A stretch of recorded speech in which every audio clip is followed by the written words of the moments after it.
नमस्कार, आप सभी लोगों का स्वागत है राइस स्मार्ट हिंदी के प्लेटफॉर्म पर। आज एक बहुत महत्वपूर्ण टॉपिक लेकर के आया हूं। सभी लोग यूट्यूब पे पढ़ाते हैं कि समास कितने प्रकार का होता है, समास कैसे है ना, समास के कितने भेद होते हैं, कौन कौन सा समास है। लेकिन मैं ये आज आप लोगों के बीच में लेके आया हूं कि समास बनता कैसे है।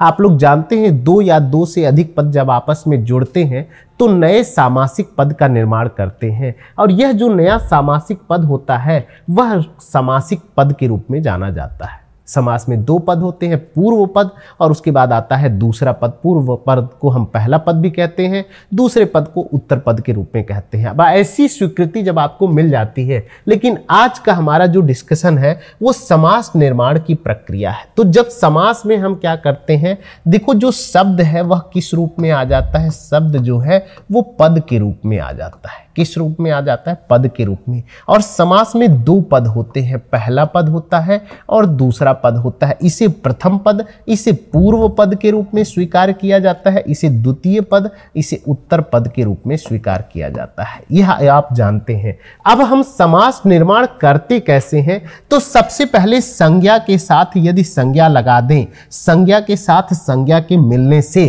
क्या होता है, समास निर्माण हो जाता है। जैसे देखिए, अगर एक शब्द है पाठ और दूसरा शब्द है शाला, और एक शब्द हम बना देते हैं पाठशाला। आपको बताना है, जितने लोगों ने समास पढ़ा है, प्रैक्टिस किया है, मैं समास निर्माण करूंगा लेकिन समास नहीं बताऊंगा।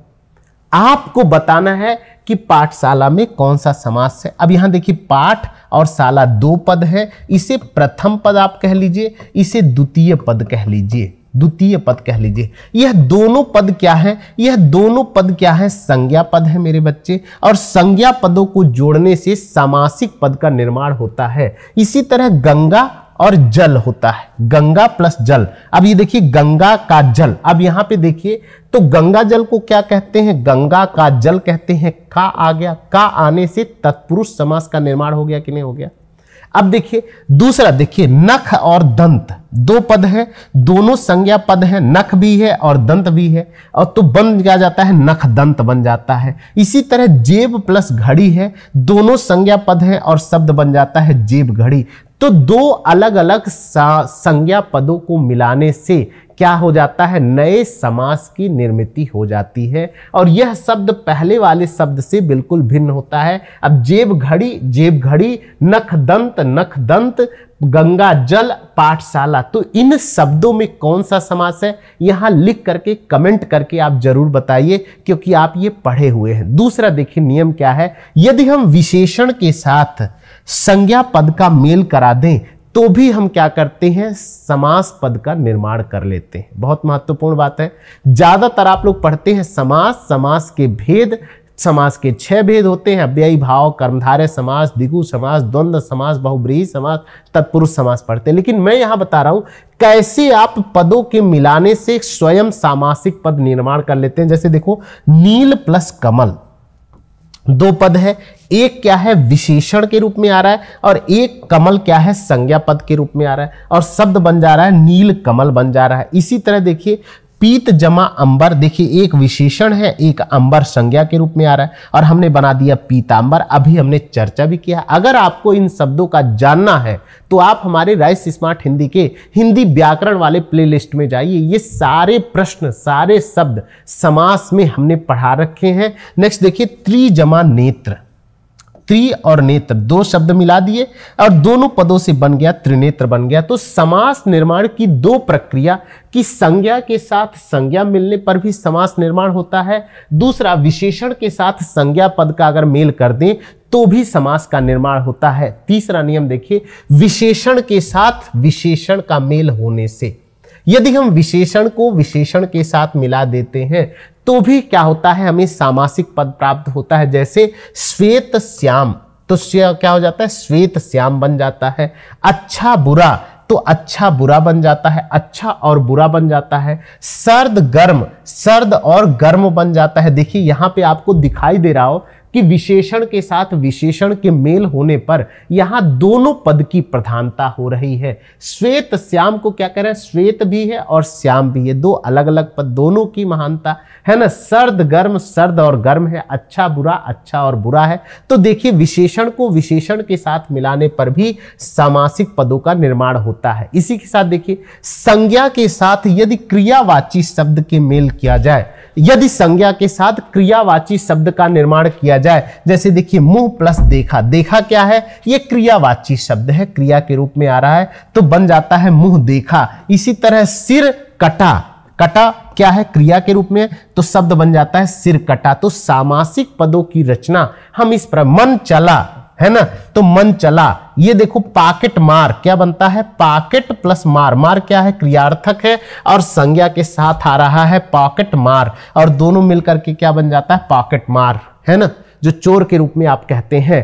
तो अव्यय के साथ यदि संज्ञा का मेल करा देते हैं तो भी क्या बन जाता है, वो समास के रूप में बन जाता है। जैसे यथा प्लस शक्ति, शक्ति क्या है, संज्ञा है, और यथा क्या है, ये अव्यव के रूप में आया है, शब्द बन जाता है यथा शक्ति। प्रति जमा दिन, प्रतिदिन बन जाता है, तो एक जो है संज्ञा पद है और एक अव्यव पद के रूप में आया है। तो समास निर्माण की प्रक्रिया में आप संज्ञा के साथ, विशेषण का विशेषण के साथ, संज्ञा विशेषण का संज्ञा के साथ, या यहाँ की संज्ञा के साथ क्रियार्थक क्रिया के साथ, है ना, और अव्यव के साथ संज्ञा के मेल कराने से भी आप शब्द निर्माण करके समासिक पदों को प्राप्त कर सकते हैं। हमें केवल यह इतना नहीं सोचना चाहिए कि सामासिक पद जो बनते हैं उनमें विग्रह कैसे करते हैं और उनके भेद कितने होते हैं, समास के शब्द निर्मित कैसे होते हैं। अब देखो प्रति और दिन दो अलग अलग शब्द हैं और दोनों को जोड़ा तो एक नया शब्द मिल गया प्रतिदिन। तो यही समास मैं आपको समास पढ़ाते समय सिखा रहा था कि समास शब्द निर्माण की प्रक्रिया है और यह शब्द निर्माण हमेशा से भाषा में संप्रेषण के लिए बहुत महत्वपूर्ण बन रहा है। अब चलिए हम आपको कुछ एग्जाम्पल करा देते हैं। जैसे देखिए अव्ययी भाव समास का उदाहरण कराते हैं। देखिए निसंदेह, संदेह के बिना, संदेह बिना संदेह के, निसंदेह। अब यहां निह क्या है, उपसर्ग के रूप में आया है। इसी तरह बिना शक के, बेशक, शक के आगे क्या हो गया, बे लगा दिया, उर्दू का उपसर्ग है बेशक, है ना। बेनाम, नाम के आगे क्या लगा दिया, बे लगा दिया, बिना नाम के। बेकाम, काम, और देखिए एक दो पद है, पक्की बात है, समझ आ रहा है। और दोनों पद में पहला पद क्या है, उपसर्ग के रूप में आ रहा है कि नहीं आ रहा है, भरपेट और भरपूर। तो बिना काम के, लगाम के बिना, बेलगाम, लगाम के बिना। इसी तरह भरपेट, पेट भरकर, और भरपूर, पूरा भर पेट करके, है ना, भरपूर, पूरा भरा हुआ जो है ना। तो इस तरह से अव्ययी भाव समास के निर्मित के लिए आपने देख लिया। अब देखिए दूसरा तत्पुरुष समास के लिए राजा का कुमार क्या होता है, राजकुमार होता है। रचना को करने वाला रचनाकार होता है। गंगा जल, गंगा का जल होता है। नील कमल, नीला कमल होता है। असभ्य, न जो सभ्य है। अब यहां जो सभ्य, असभ्य, ये देखो ये नन तत्पुरुष है, नन समास है, याद रख लेना। ये नकारात्मक रूप से आया है, न सभ्य। ये न जो है ये संस्कृत में न मतलब निषेध से होता है, निषेध से होता है। तो इस रूप में भी कई बार आपके पास आता है। तो ये समास जो है पूछ लेता है विशेष रूप से। तो आप नन तत्पुरुष समास के रूप में भी आप जानिए, तत्पुरुष समास का एक भेद है नन तत्पुरुष जो है, न सभ्य, जहां नकारात्मकता आती है। इसी तरह नवरात्र, नवरात्रियों का जो समूह होता है ना, नवरात्रि, नवरात्रों का समूह। अब देखिए इसे हम किस रूप में, नवरात्रियों का समूह, आप इसे क्या कह सकते हैं, नवरात्रियों को समूह को आप कह सकते हैं दिगु कह सकते हैं। क्या कह सकते हैं भाई, दिगु कह सकते हैं। दिगु माने होता है संख्या, जहां संख्या प्लस समूह का बोध होता है। जहां संख्या और समूह का बोध होता है उसे आप क्या कह सकते हैं, उसे द्विगु कहते हैं। इसी तरह त्रिलोक, तीनों लोकों का समाहार। अब यहां भी त्रिलोक एक ही होता है, द्विगु समास के रूप में होता है। और यहां रसोई के लिए, घर के लिए शब्द के आने के नाते यहां पे क्या है, तत्पुरुष, क्या है भाई, तत्पुरुष समास के रूप में आ रहा है, रसोई के लिए घर। तो कहीं भी किसी प्रकार की यदि दिक्कत आती है तो उसे देखो, रचनाकार, रचना को करने वाला, है ना भाई, को करने वाला। गंगा जल गंगा का जल होता है। तो इस प्रकार से इसको ध्यानपूर्वक देखिए। अगला शब्द है कमल के समान चरण। भाई चरण कमल होता है। कनक सी लता कनक लता होता है। कमल नयन कमल के समान नयन। प्राण प्रिय प्राण के समान प्रिय। के समान अगर कहीं आ रहा है तो कर्मधारय चंद्र के समान मुख के समान, तो चंद्रमुख को क्या कहते हैं? चंद्रमुख। मृग के समान नयन मृग नयन है ना, मृग की जैसी आंखें। देह रूपी लता क्रोध रूपी अग्नि क्रोधाग्नि। तो यह क्या हो गया? कर्मधारय समास के रूप में आ गया। जहां विशेषण विशेष्य आए, उपमेय उपमान आए, वहां पे क्या होता है? कर्मधारय समास होता है। अगला शब्द देखिए, समास द्विगु समास है। अठन्नी 8 आनों का समाहार होता है। 8 तो यहां पे क्या हो जाता है मेरे बच्चे? संख्या प्लस समूह का बोध हो रहा है। ठीक है, 8 आनों का समूह, पंचवटी 5 वटों का समाहार, चौराहा 4 रास्तों का समाहार, त्रिभुवन 3 भवनों का समूह, त्रिफल त्रिकाल 3 कालों का समाहार, त्रिकाल पंचमुख 5 मुखों का समाहार, दोपहर 2 पहरों का समाहार, त्रिफला 3 फलों का समाहार। तो यहां संख्या प्लस समूह का जब बोध होगा तो उसे क्या कह सकते हैं? द्विगु समास कह सकते हैं।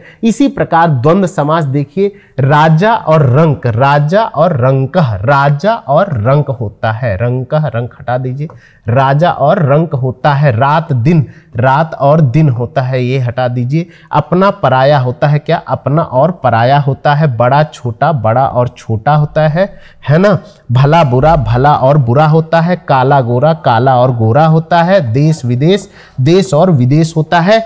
तो यहां पर आपने समझ लिया कि जहां दोनों पद प्रधान होते हैं, आपको याद रखना है कि जिसमें दोनों पदों की प्रधानता होती है उसे कौन सा समास कहते हैं मेरे बच्चे? द्वंद्व समास कहते हैं। द्वंद्व का होता है जिसमें दोनों पदों की प्रधानता होती है। तो समास निर्माण की प्रक्रिया में जब आप सीखते हैं, अब देखिए एक छोटा सा समास है, बहुब्रीहि समास है। सामान्यतः जिस समास का न पहला पद प्रधान हो न दूसरा पद प्रधान हो, दोनों पदों को छोड़ करके कोई तीसरा सांकेतिक और रूढ़ पद प्रधान होता है, उसे हम क्या कहते हैं? बहुब्रीहि समास कहते हैं। लंबोदर, लंबा है जिसका उदर अर्थात गणेश, है ना।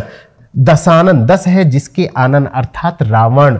चक्रपाणि, चक्र को धारण करने वाला अर्थात भगवान विष्णु। महावीर, महान है जो वीर अर्थात हनुमान के रूप में, देखो यह रूढ़ के रूप में लिया जाता है, हनुमान जी के रूप में।